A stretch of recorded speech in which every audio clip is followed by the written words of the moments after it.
Viagem na eletricidade.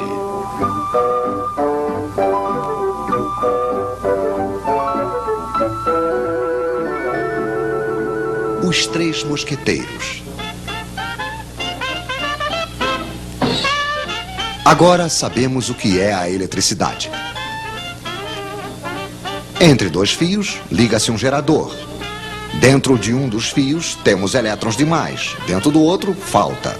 No outro lado dos fios, os elétrons passam através de um receptor, desprendendo energia. Isso faz uma corrente de elétrons. É muito simples. Infelizmente, na prática, não vemos os elétrons. E se vocês quiserem se situar nos circuitos elétricos, precisam de um pouco mais de informação, é claro. Esses senhores vão nos ajudar.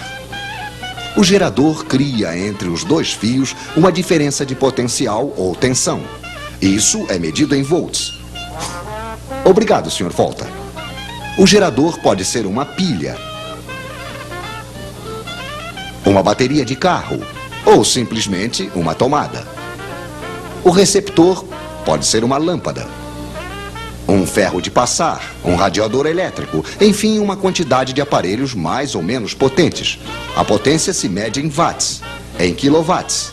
Obrigado, Sr. Watts. Assim que o receptor é ligado ao gerador, uma corrente passa e não se precisa ser diplomado em eletricidade para compreender que se ligarmos uma lâmpada 2 vezes mais potente, vai passar uma corrente 2 vezes mais intensa. Isso supondo que a quantidade de volts não tenha mudado. A intensidade da corrente se mede em amperes. Poderíamos medi-la, é claro, mas não é necessário. Conhecemos a voltagem. Está escrito nas pilhas ou nos contadores. Conhecemos a potência, está escrita nos aparelhos. Basta fazer uma pequena divisão. Intensidade em amperes igual a potência em watts dividido pela tensão em volts. Por exemplo, quanto passa de amperes dentro de um radiador de 1500 watts ligado em uma voltagem de 220 volts? Pois é, passará 1500 dividido por 220, que é igual a 6,8 amperes, se não tivermos errado, é claro. Mas acho que os senhores nos prepararam um pequeno exercício. Em uma mesma tomada, eles vão ligar 3 lâmpadas de 100 watts, um radiador de 1500 watts, uma torradeira de 760 watts e um forno elétrico de 3000 watts. Problema: calculem a intensidade da corrente que vai passar na tomada. Bem, é muito simples. 100 mais 100 mais 100 mais 760 mais 1500 mais 3000. Potência total, 5560 watts. Dividido pela tensão 220, igual, senhores, igual a 25 amperes.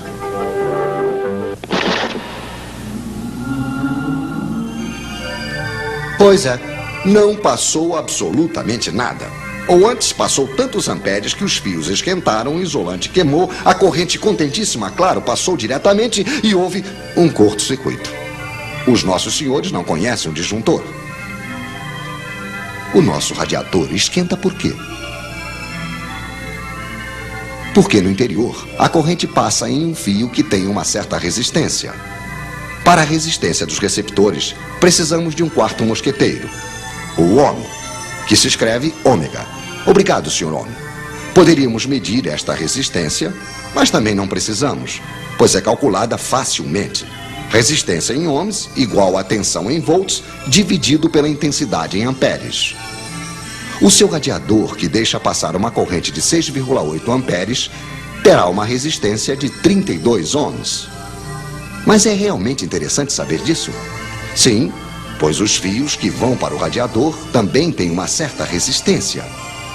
Se eles são finos demais, longos demais e estão em péssimo estado, terão a mesma resistência que o radiador e vão desprender o mesmo calor que este, o que será suficiente para fundir o isolante. Moral da história: fiquem atentos para não deixar passar amperes demais em seus fios. Então retenham os nomes dos seus 4 mosqueteiros: watt, ampere, ohm, volt. E se além do mais vocês retiverem sua fórmula, estarão quase diplomados em eletricidade.